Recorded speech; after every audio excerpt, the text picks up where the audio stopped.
Hello, and welcome to Twin Bill, the podcast where the twins do the movies and the Jello pudding pops. Okay, don't need that reference. Okay, No Cosby. no, it's a no Cosby zone. Not even Cosby mysteries. Okay, I'm getting really sidetracked No, here. just any sexual convicted peoples. Yeah, he said the question. Yep, that's accurate. Yep, got kids. Yeah, all right. Jason Luna, that's Marcus Luna. How are you doing, Marcus? Doing pretty well. Got a long weekend ahead of us, which is always very nice. How are you? I got a Bill Cosby and Borat reference. Kind of all topical movie stars. Universal Enterprise 6. Might have to add that to the list. Okay. Smiles. I'm gonna poke you. Not much to talk about in the news. I don't know how Dow Jones is doing. Uh, No current events either. Jesus. Dow Jones. Okay. Talk about the movie. Before that, let's do a little warm up. I usually do improv games, but I wanted to start showing off my vocal skills. So let's take turns doing our mutual, well practiced impressions of Looney Tunes characters. I'll start with my best one. Marvin the Martian here. Why were there were aliens in this movie and they didn't call me? Unbelievable. All right, Marcus, do your best Bugs Bunny impression. Yeah. What's up, yeah? Man, let's turn it up, Kirky. Yeah. That's pretty good. Do a little Daffy Duck. It's inconceivable that I was not given top billing above Porky Pig in this movie. It's a terrible turn of events. Okay, why don't you try your best Yosemite Sam, Marcus? Ooh, that rabbit! I wish you were here. That's all I'll give you. Yeah, and then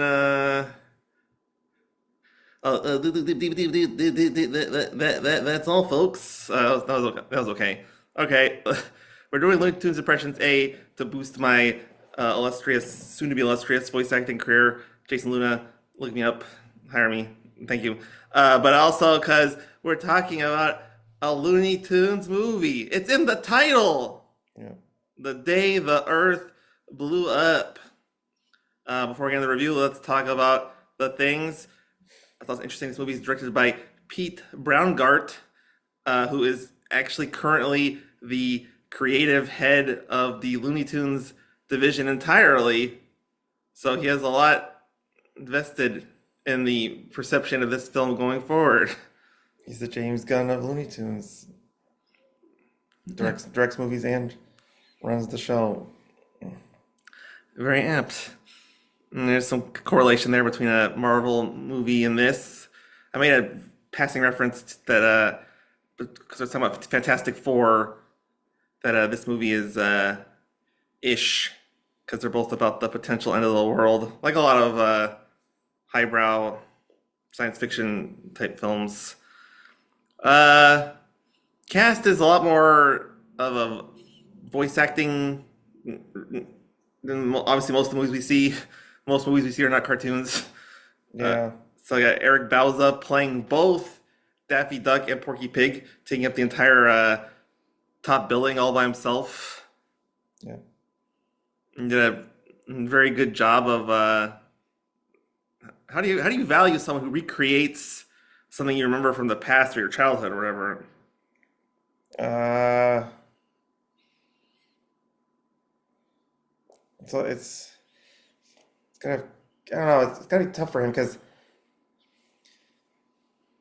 it probably doesn't measure up. I haven't listened to the Mel Blanc voice acting, but I probably enjoy his Daffy Duck and his Porky Pig more than anyone else's probably ever. So it's hard to stack up. Um, it's a good job to have because you're gonna pump out cartoons, but legacy wise, you're guaranteed to be second best at best. So it kind of sucks for the actor, I guess. Yeah, I mean, more of a layman film critic or film viewer might somehow assume that it's the same voice for both, even though that's not temporarily possible because they are very similar. So this movie, Day the Earth Blew Up, it's a play on a lot of things, but the title is probably a play on the Day the Earth Stood Still. Did you ever see the original Day the Earth Stood Still? Yeah, I saw that. One of the greatest science fiction films of all time, and I saw it over 10 years ago now, at least. I thought it held up well. If I watched it again, I probably still think it holds up well. Very well regarded. It's a little mix of your science fiction thrills, but also a message about caring for the planet and not blowing the Earth up like this movie claims it's gonna do. It's not called The Day the Earth Did Not Blow Up. So yeah. Yeah. Uh, so despite the 50 sci-fi trappings, like this movie does a lot, and we'll get into it. There's a lot of mixtures of genres because we open on a very pastoral movie cliche farm where, for some reason, a baby duck and a baby pig are hanging out together on the mean streets, and they get adopted by a farmer. They're in a basket, right? So I remember something. Yeah, I remember rain and stuff. But it was probably a basket. Typical orphan in animation, uh, baby in a basket. Well, that makes a good point because this movie trades a lot in cliches or assumed visuals, whatever you want to call that, like shorthand. Moves quickly, which is to its overall benefit. So, what'd you think of this animation style? We talked about it previously, kind of reminiscent of John Kricfalusi's innovations with Ren and Stimpy, sort of sloppier textures, a lot more expressive. Yeah. Do you think it is hindered by the fact that it's supposed to be a continuation of the Merry Melodies Looney Tunes style? Is it somehow better than that style, or what do you think? Um, let's see. I thought the movie overall looked pretty great, actually. Agree. The opening, the opening, setting up the background of the characters with their childhood with his name's Farmer Jim. There's no mother, which whenever it's a cartoon, I guess leave things like that out. There's no maybe Farmer Jim's gay. I don't know. It's not Looney Tunes. So I'm not supposed to pick on these type of things. Mm-hmm. But the Farmer Jim part of the beginning seemed like a painting. I noticed the Ren and Stimpy look-alike thing more for the rest of the movie after that. But comparison to Merry Melodies, I didn't watch any Merry Melodies to prepare for this episode, but my memories are that the forefront of like the main characters and stuff, all of them look great, but the backgrounds are kind of blurry. Just kind of for like setting like kind of undetailed trees and fields in the background for Bugs Bunny and stuff. Yeah. So I think that was a big improvement over this because the farm in the beginning and then the town and the residential and all that stuff, background of space throughout when they go to space, looks great. Yeah.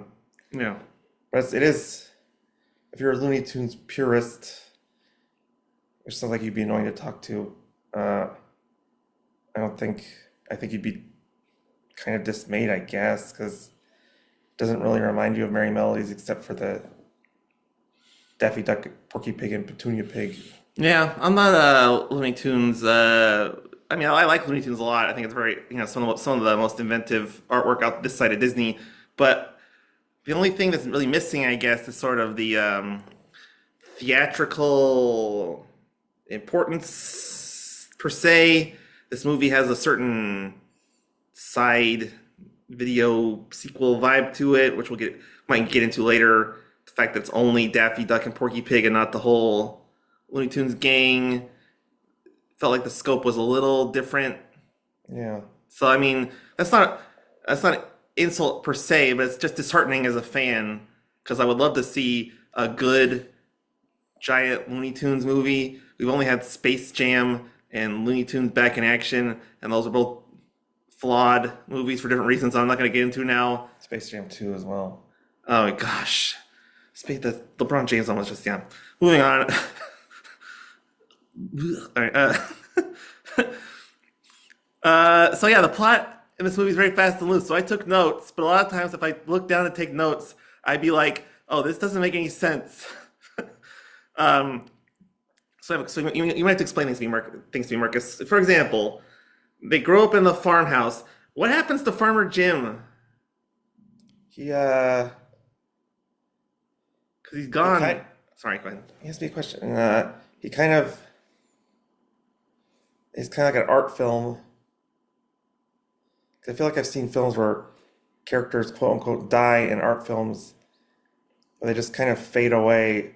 He literally he like walks into the ocean or something, or he dissolves with the wind with like leaves or something.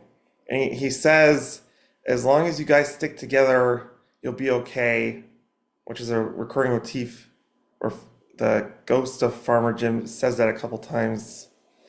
Um, Hmm. so it's kind of like a ethereal guardian character. Maybe he never existed. Again, too deep for a Looney Tunes movie, but it's kind of like a raise them to the point, and then it's like my work here is done, and then he literally fades away. Yeah, I would argue it's real, but like you say, sort of an artistic interpretation of growing up instead of a literal one. So my next question is, so it wasn't like a direct cut to, but it kind of was. They grow up in the farmhouse, and then they're in this house that they keep like poking holes into with their adventures and stuff. And there's this lady who comes by and says she's gonna kick them out of the house. Is that the same house? Yes, I believe. I don't know if they explain in the movie. I mean, it may have not have because it is Looney Tunes, so I'm not gonna have deep exposition. But I think they had a bunch of farmland, but over years it got getting way too technical for Looney Tunes, but I guess zoned out to residential except for the house, and so a neighborhood kind of goes in and around them. Like gentrification. Yeah, but they keep the house through it, but the everything else around them on the farm turns into other people's houses in a residential neighborhood. Yeah. So I really their whole thing for a while, and I guess kind of the whole movie kind of is like they need to raise money in order to justify the house they live in. So Daffy and Porky Pig get really excited about getting jobs. I really liked the way they did the montage or sequence or whatever, where it'd be like doing a job and then it'd be like Daffy would make a mistake and then it would go like fired and it put the letters on the screen. I thought that was like a clever thing that a lot of movies won't do, where they just make it very, very literal and like fun for the audience. Yeah, and it was done really well. Yeah, like you said, it's a funny bit, and then I think it kept saying fired, fire, then it changed to other things, and then it started going so fast that you couldn't tell what jobs they're actually doing, and it was very creative because they had a lot of different jobs and stuff. Um, it was a good it was a good sequence.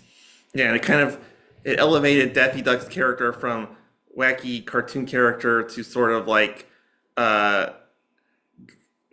goofily intrinsic failure at jobs. Gave it a little more of a nuance, despite the wackiness. The one thing I know was it literally like one of the jobs Daffy wanted to do was be an influencer, and he starts filming himself doing a butt dance. Yep. Do you have any thoughts on the prevalence of Rubenesque female-looking butts and butt cracks throughout this movie? Uh, it wasn't as bad as like Family Guy type jokes around those type of things. Gave up on Family Guy because I think it got worse over time. Yes. But yeah, it was a little disappointing. Uh, but it didn't feel overwhelming. Like, oh god, another butt thing. I actually remember having thoughts like that when I was watching Don't Mess with the Zohan. Which I can't believe we watched in a theater. Most people don't even know what we're talking about when we say that movie title nowadays. Uh, but it was weird. They're subject to butts. How the one of the quote unquote villains in the movie is the house inspector that is eager to kick them out of their house, has enormous breasts. Yep. It's very strange for a kid. I still think it's a kid's movie, even though I mean there is appeal for adults, but yes, it is odd. If you honestly, it's best not to think about it too much. Yeah, I remember all the boob and butts being kind of distracting and not adding to it. But like you say, it doesn't really like, affect the overall experience necessarily, but did not feel like needed to be there. Skipping around a little bit. Daffy and Porky go to a restaurant or something, and Petunia Pig is there. Probably the most well-rounded of the most. I think best written of the Looney Tunes characters. Probably because it doesn't have to be the lead comic foil. Yeah. She's a combination of she's beautiful, but she's also sort of like awkward. It's like confident, but also very like particular. Felt like it was gave a lot of room for more actory nuance compared to a typical Looney Tune. Yeah, it's one of the strengths of the film. Well, I understand. Oh, it's just very good. That not just because they're pigs, but their relationship's kind of believable. Porky and Petunia Pig, Mm-hmm. and I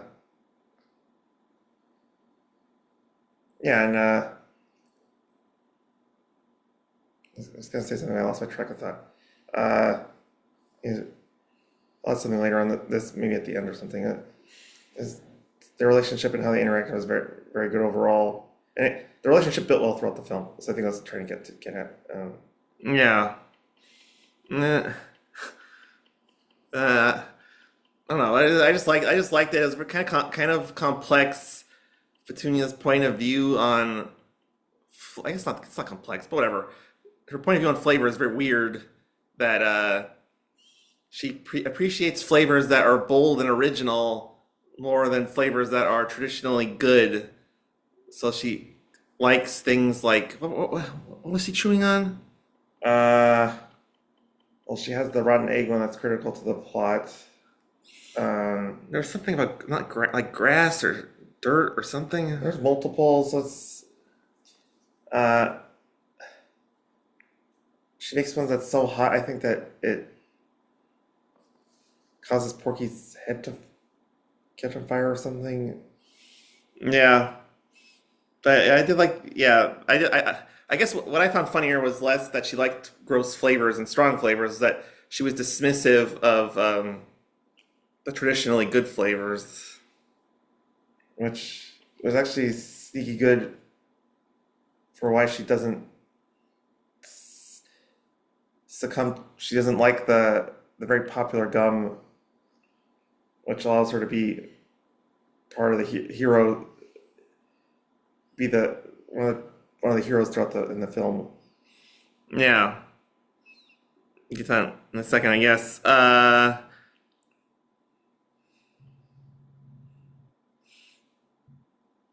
So yeah, I was more at the adult humor in this movie, the kind of more visceral, gross out gags like Petunia having coffee foam on her mouth, Yeah, or block that some out. kind of foam. I don't know. Moving on. So into the plot, which like I said, it very jumps around quickly. Petunia gets them jobs in the taste testing plant, and they get a it's a very elaborate, silly thing. Their job at the factory is one of them pulls a lever. I think Porky pushes a button and Daffy pulls a lever. Yeah, and the guy and their supervisor tells them this is a very simple job, but if you ever make a mistake once, you're fired forever. Yeah. And it's kind of I think it was kind of setting up in a very meta way an expectation that they would ruin it, but Daffy actually enjoys the monotonous nature of it completely. Yeah, this is supposed to be kind of a surprise because I just think this is a negative on the film. I think they overdo how out of control and quite frankly dumb Daffy Duck is. He kind of can't doesn't do anything right throughout the film. Yeah, and I mean, then he's a cartoon duck, and I guess in the Looney Tunes cartoons, he does lose a lot and blows up a lot and whatever. So I guess he screws up a lot in the cartoons. It fits the, his character traits throughout his history, but felt really bad for him. And it was like, come on, he can't be. As long as I had thinking about the film a couple times, like, come on, he can't be that dumb. You know how to do that. and they set the obvious turn because Porky and Petunia are the only pigs in the movie, and they're romantically involved. The turn where Porky has to choose whether he's gonna be friends with Daffy or ostensibly marry Petunia, and it kind of what you're saying. It sort of forced the audience into thinking, well, of course he's gonna go with Petunia because Daffy is like irrationally ruining Porky's life by extension. Speaking of that point, I was surprised I gasped at a Looney Tunes movie, but I gasped when Porky, because Petunia tells Porky, "Hey, we need eggs. There's some in the closet." And then Porky goes into the closet, finds the eggs, and destroys all the eggs, and comes out and says, "Hey, Daffy, you're gonna need to lay eggs. Me and Petunia are gonna fight the zombies, whatever they're called in the movie." Yeah, That's the most. And then, Daffy never and I, laid the eggs. and I was expecting a big scene. Well, because he did start laying eggs, but he burned them up or something because he screwed up again. Which that was probably the most where I was like, oh come on, they gotta make Porky, because I wanted Porky to get his freaking comeuppance for destroying the eggs that she said they needed. No, I think it was. I mean, in my mind, it was supposed to be a balancing thing where previous things that Daffy had done were offset here, and they're both bad, and then they sort it out at the end. I don't know, but yeah. I mean, there's a joke I don't remember now. Daffy says something like, "As long as the plot doesn't twist," because it's something about twisting something. It's very meta. Like, not even, it's meta, but it's also like like taken so commonly. Like, yeah, it's a movie, I okay, wonder if whatever. Yeah. yeah, there's a couple fourth wall moments which you kind of expect, but I wonder if that's before he sees the first zombie alpha, or the first zombie, the scientist guy with the suitcase with green stuff in it, and he follows him. Mm. Or if he said that right before, then that's the twist that he sees a zombie, or I wonder if it's later for something else. Yeah, I don't know, but I guess yeah, I have in my notes here, so I guess I mean, general, it was weird because the way they drew him, the scientist guy, I'm sure he has a name, but He has a name, voiced by Fred Tatasciore. because the way they drew his face with the 5 o'clock shadow and stuff, he kind of looked like a leading man, like he'd be more important to the plot. Now he's important to the plot, but he gets turned into a zombie with goo inside of him, who's like mindless. Didn't the humans in Looney Tunes cartoons look like that? Yeah, but he was the first human I saw, so I thought he was gonna be the main character, but yeah. He's the only human that doesn't look super dorky. He's more chiseled, like a Race Banyan would look like in a Johnny Quest cartoon or something. Compared, while everyone else is very fat-faced, goofy-looking, kind of like idiots. Yeah. It was definitely going for a movie archetype. I can't think of an exact example, but the sort of like, hunky scientist. Yeah. Well, first thing that comes to mind is I never even saw it, but what's his face looks like in Reanimator, which I know what the movie's going for is Reanimator comparisons. Well, that's actually apt though, because I did see Reanimator, and there's a lot of goo in Reanimator. Every movie by that guy, Brian Usna or the other one, whatever. But yeah, they love goo. So there's surprising amount of commonality between very adult, I think good too, but science fiction movies and Do this it. movie. Is there any time you say goo? Is the first thing that comes to mind is Homer saying free goo. Yeah, which reminds me of the movie the stuff, which I haven't seen yet, but because it's about this goo that becomes a popular yogurt. Okay. Fantastic. Did it win Best Picture? Something like that. Only in my dreams. Okay, what else we got? Uh, Talking about goo. so Daffy does Daffy? My notes say Daffy conspiracy about the gum being slimy from aliens. Does that mean Daffy thought the gum was what it was? He saw it. Oh, he saw it. Okay, all right. He like I said, Followed when it. he said he followed the scientist up a stairs, very vertigo type scene where it's a cartoonishly, it is a cartoon obviously, but 50 flights of stairs or something. He runs up and follows him, and he sees him pour goo into the big batch of what is it? Double. It doesn't matter. Double raspberry chew. The bit because Hmm. there's a big gum launch happening for the new flavor. And that's like we said, Petunia Pig is immune for a long time from turning into a zombie because it's if you chew the gum, you turn into a zombie.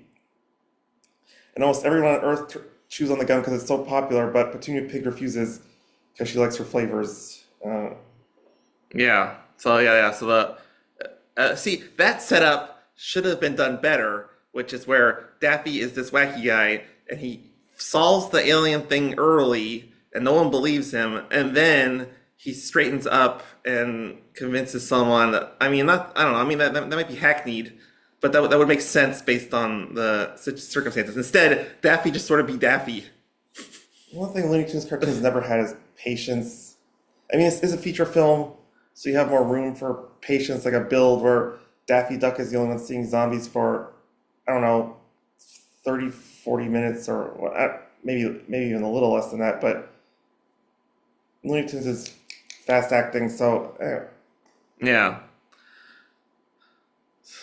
Speaking of fast acting, I'm gonna get back into the plot. So, get into I guess, the main character to introduce this movie.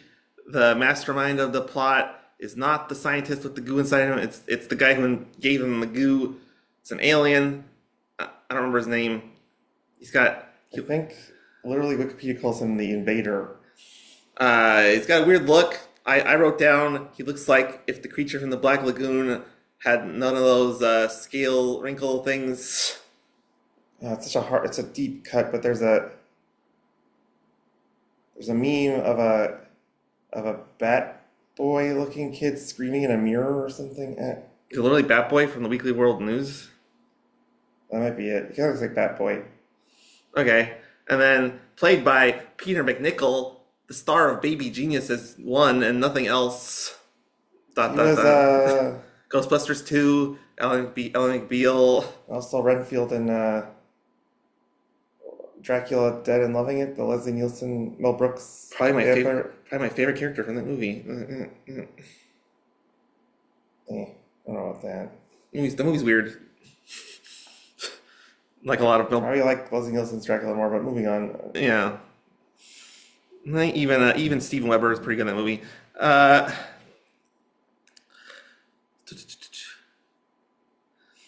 so yeah, the gum is turning people into zombies, like 1-to-1. Not they're zombies now.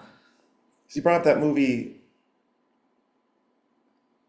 that you haven't seen. What was it, Goo or whatever you said it was? Oh, the stuff is different. But isn't the poster for this stuff has a guy with his mouth open and goo coming out of it? Yes, and it's similar to this movie in the sense that instead of a popular gum, it's a popular like fat-free yogurt. Because yeah, they're very green. Well, the goo's green on it. Well, the goo's green, and then their eyes are green, and yeah, very green. Yeah. Uh, wrote down this movie has so many weird gags in it. So Porky was gonna bite something he wasn't looking, and he ended up chewing on Petunia's foot. Wow, sight gags. I don't remember that. Yeah, it happened. Uh, wow. So there was a God, okay. I think I don't know if I'm skipping ahead or if this movie just is just like this, but there's a monster made out of gum. It's called Chew. It reminded me a lot of just because of the thing, the thing, the John Carpenter film, Yeah. like a little bit. So does Chew chase them after the Daffy gives up on laying eggs and decides to fight with them, and then they have their tiff, which they obviously ultimately resolve. Um, is that when the gum monster appears? So hard to tell. Was this on Earth or on the spaceship? No, I don't think there's a gum monster on the spaceship. Okay, that was earlier then. I think it's because he does deploy the alien in frustration because he can't beat Porky Pig and Daffy and Petunia. He does extra things, raises the stakes, makes it harder. Yeah. And that's somewhere in there is when he made the giant gum monster. Well, I have so much generic notes about this movie. Uh, did they play an Arian? Oh yeah, they played. There was a lot of like obvious but good direct pop culture songs in this movie, or hit songs, what do you want to call it? Yeah, Like "It's the End of the World as We Know It." yeah. That was good. That was a good, very on the nose, but excellent. Helps with excellent song.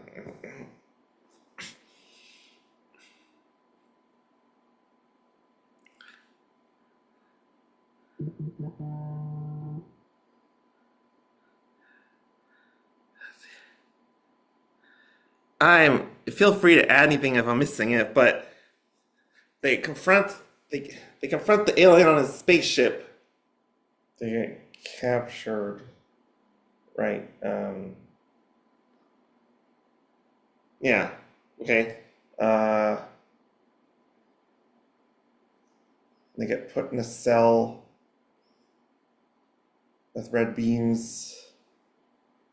Wow, this movie is so They somehow get out of it. yeah. Um, Look at a certain point. oh, they cry. And They, whatever. I don't just recite the plot, but they cry so much because they hug and make up and cry because they're actually mad at each other when they get put in the cell. Um, they keep arguing because Porky says you're always a screw up, and then Daffy, yeah, okay. So a tidal wave of water, uh, of tears allows them to get out of the cell. The laser beam cell, the water goes through the lasers and breaks it. That is so dumb. I guess I mean, give them credit for not, bothering to figure out a realistic way out of the lasers, but Jesus. Yeah, I mean, his plot's pretty breezy. There's not much in between Petunia turns into a zombie, and then they get caught. So they don't really confront them; they just get caught. But at some point, I don't remember the exact apparatus, but they're talking to the alien. Well, because they assume the alien's trying to take over the world with zombies, because that was the whole plot of the movie. Yes. And then the alien, in the most ludicrous part of the movie, is like, no, you don't understand. The zombies I didn't explain to you at all, those are fine. What they're going to do is they're going to blow bubble gum that creates a bubblegum shaped circle around the surface of the Earth. That the asteroid can bounce off of. So, of course, yeah, it was just like, Yeah, I go ahead. grinds my gears a little bit. That so it didn't make any sense because if the alien was trying to protect the Earth, why? Maybe he had no other way to do it, but why'd you turn everyone to brain-eating zombies that are very horrifying? Doesn't make you think that you're trying to help people. Yeah. I mean, I guess he assumed his plan was so brilliant that everyone turned into a zombie so he could do it. But then, did he have a way to make them unzombies? Because you think that's what he'd do? Because he'd be like, "Oh, I'd save Earth and then I'd turn everything back the way it was." But we don't see that. No, I mean, well, get into the ending of the movie in a second, but presumably he'd have a mechanism similar to what Petunia thought of, or they thought of, or whatever, to get them to spit out the gum. But I don't know what that would be exactly. But to kill the zombie viruses inside the people, she had to come up with something to sneeze it out and then burn it. Right. So I don't know if the alien would have thought of that. Maybe he just had a way to turn it off in people. Again, I guess I'm thinking too much about Looney Tunes. Or maybe, I don't know, the blowing it of the gum would get it out of their mouths and into the. Because I mean, you need a lot of gum in the atmosphere, so maybe all the gum goes out. I don't know. I'm helping the movie out. That's not in the movie, so He had some magic button that just turns everything off. He did. yeah, the Deus Ex Machina button seen in every movie I've been watching lately. Anyway, so the asteroid's coming with no not MacGuffin, Deus Ex Machina bubble shield. So the heroes have to go to the asteroid, and then the crystals that are already in the planet will explode. With the help of exploding gum. Right. And since they can't go into the crystals and chew the gum, they get a bunch of chattering teeth, which you always have on hand when you're in a space mission. And then That was, I guess, could have imagined there was a payoff because earlier in the movie, the alien, this makes no sense, but I guess it's Looney Tunes, so it's loony. It's not supposed to make sense. Has him go on an errand to get a few, because he's the zombie scientist, get a few chattering teeth. But then he buys like hundreds of them. So this happens to be the wind up chattering teeth. They can chew it for us. It's like, how convenient that you're. Why? I didn't even understand why you need chattering teeth in the first place. I was like, to test his gum on the spaceship or something. yeah, That's not even clear why. I didn't understand why he needed it in the first place. And then it actually does make sense to me because in real life, if you're making a chewing gum and you needed to test the gum's like ability to be chewed, you could use a mechanical tooth machine of some kind to. Again, that's a lot of explanation the movie doesn't add, but because all his technology is shipping, he has to rely on his zombie clone buying gimmick wind up teeth on Earth. and of course those teeth are not designed to chew; they're designed to make a small motion and make a noise. It's supposed to be mildly amusing, and then they lose their charm and you throw them in a drawer and never use it again for the rest of your life. Trying to think of an equivalent, but if you go to a party favor and then you expect it to do the thing, it's like a tiny trumpet noisemaker or something. It's not going to play articulated notes on a trumpet. Whatever. Moving on. So, okay. This is really confusing. Daffy and Porky, the thing fails or succeeds, but Daffy and Porky can't get off the asteroid.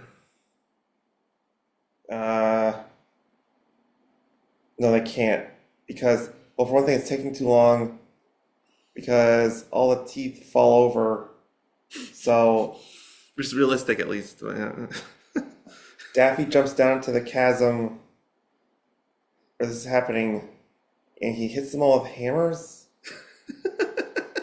and that That's right. stimulates the exploding gum. And they indicate he's sacrificing himself. But I don't know if So they show him escaping that, or they just, without explaining how. We're getting to the end here. Uh, Daffy and Porky are on a fragment of the asteroid, a very small fragment of the asteroid speeding towards Earth. right. They end up there somehow, but I don't know if they explain how they got there. So yeah. So the asteroid blows up. They're together on their little chunk, so they can have their like quote unquote goodbye. I guess they had already made up kind of, but they're making up again. For final making up.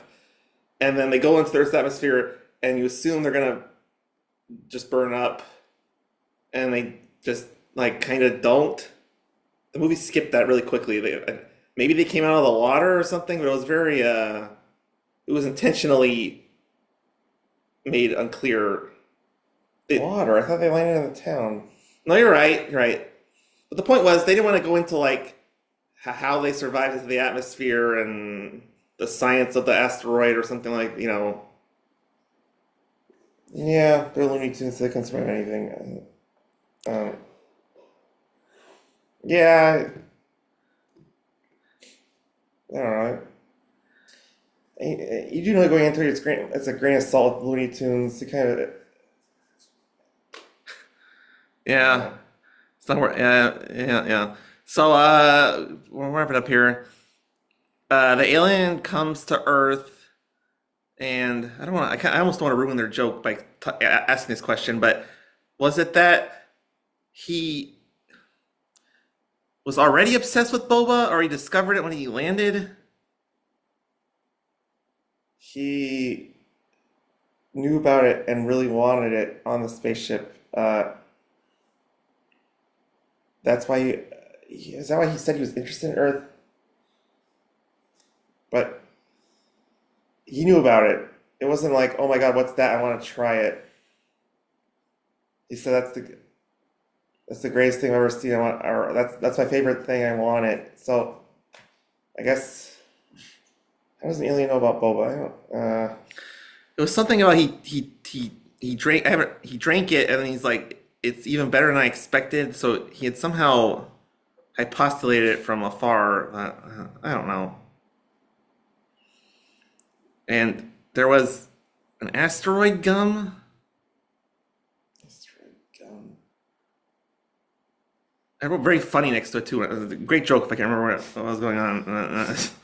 That's very funny to me. Because it's something about how Petunia's new invention was inspired by the events of the movie, and it was a gum. But I don't remember what you don't remember what it was? Oh, at the very end, there's a new flavor of gum or something. Yeah, she figures something out to make gum, Okay. but I don't remember what it was. It was funny too. I just don't remember what it was.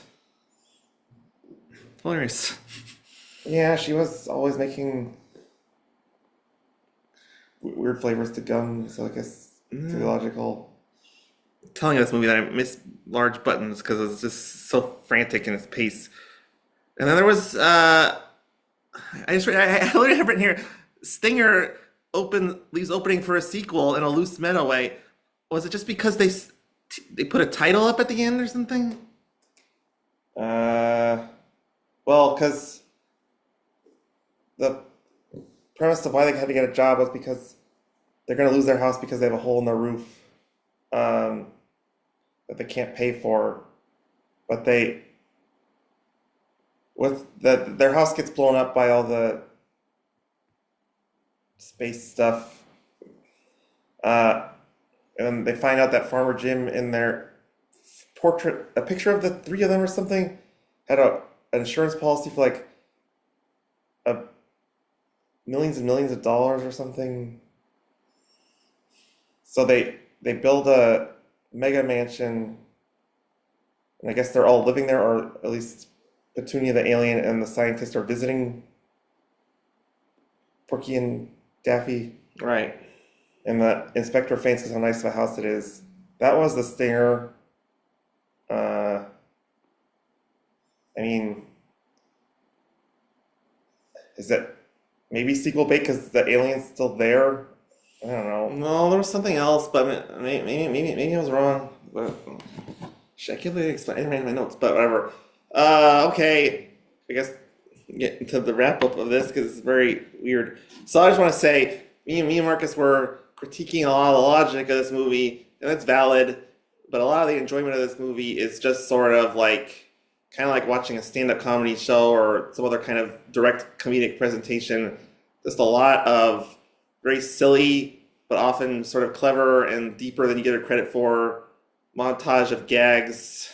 Yeah, And this movie's very clever, and I think does capture some of the energy of especially the like sort of heyday of the Looney Tunes, yeah, like Bugs Bunny and the Ray the Valkyries or the Robin Hood stuff like that. Very like genre pastiche stuff, yeah. and I feel silly rating this movie because it's unlike any movie I'll ever watch, more or less. Because, like I said, unless it's like Saturday Night Live or a stand-up special or something, because it's just so going for the jugular with jokes and stuff. But I did enjoy it a lot. I think it's good for kids to learn about movie making. It's good for adults to enjoy as well. So give it a non-binding Looney Tunes only 9.5 out of 10. This movie's pretty much if you like wacky cartoon stuff, you get it in a very short, manageable dose. It's pretty much perfect for that. So I liked it a lot. Yeah, I agree. And this is only like you said, the fourth or so Looney Tunes feature film that I believe got a theatrical release, or in case Space Jam 2 would have, but didn't because of COVID. Uh, and it blows the other three out of the water. Because the other three are desperate to have it be in modern day. Two of them involve a basketball star trying to promote themselves, and so it kind of deflated the wacky charm of Looney Tunes, having scenes where it's like Bugs Bunny begging LeBron and Michael Jordan to be like, "We gotta win this game, man," or stupid crap like that. So it was the first time I actually was in a universe similar to the cartoon, although it's way different because it's Ren and Stimpy like in its animation and raunchiness. And the sci-fi stuff is unusual, a little unusual as well. Director actually said he was trying to Daffy Duck and Porky Pig have some of a science fiction legacy with Duck Dodgers and other things. Mm-hmm. Uh, Similar to you, uh, you gave it on a different scale or something, this Looney Tunes scale. But Just liked it a lot. Yeah. I liked it well enough. I'll give it a 7. It's kind of like if you watch like compared to like the Muppets or something, like a Muppet movie, maybe the Muppet movie, I don't know. If you don't like the Muppets going into it, you're not gonna like the movie, like a lot of the Muppet movies. And I think it's the same with Looney Tunes. You have to understand you're watching a Looney Tunes movie, so it's especially with Porky Pig, it's a lot of stuttering jokes and Daffy Duck being a dumbass type jokes.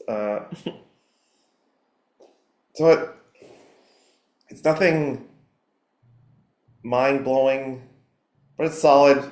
Uh, like you said, it's better than a lot of things you could throw in for kids for an hour and 45 minutes. And it's entertaining enough for adults, like kind of like you said too. Yep. So, without much further ado, that's the end. That's the end. It's over, folks. Dun-it. Okay. Oh, never mind. My mistake. Marcus, do you have a movie we're gonna watch the week proximal? Yeah, this movie's too kid. I'm being silly, but this movie's too much for kids. So how about you remember we both thoroughly enjoyed Wild at Heart by David Lynch. Yes. Well, it's tempting to just say watch that again because it's so awesome. Are you aware that there was another movie made by because apparently Wild at Heart was based on a book, which I didn't know. There was a 1997 movie based on another one of this author's books. Who's the author? I can't remember his name. Okay. No, I don't. Of course, I don't know this. This movie has Javier Bardem, Rosie Perez, and James Gandolfini in it, among others. 1987. 1997, yes. It's called Perdita Durango, or it is a Spanish title. It was released in America as A Shattered Heart. I believe it's an English language film. It's on Tubi. So we're watching it.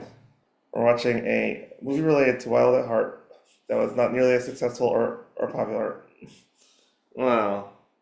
I see why psychologically I tried to end the podcast early, but no, that movie will be great. I never heard of it. I like James Gandolfini a It's lot. definitely not directed by David Lynch. So you got that looking forward to. Be much better if I directed it. Be a lot less of a traditional shit fest. Okay. Great David Lynch impression. Rest in peace, David Lynch. I'm like, great kiss to the sky, and we'll see you next week on Twin Billing.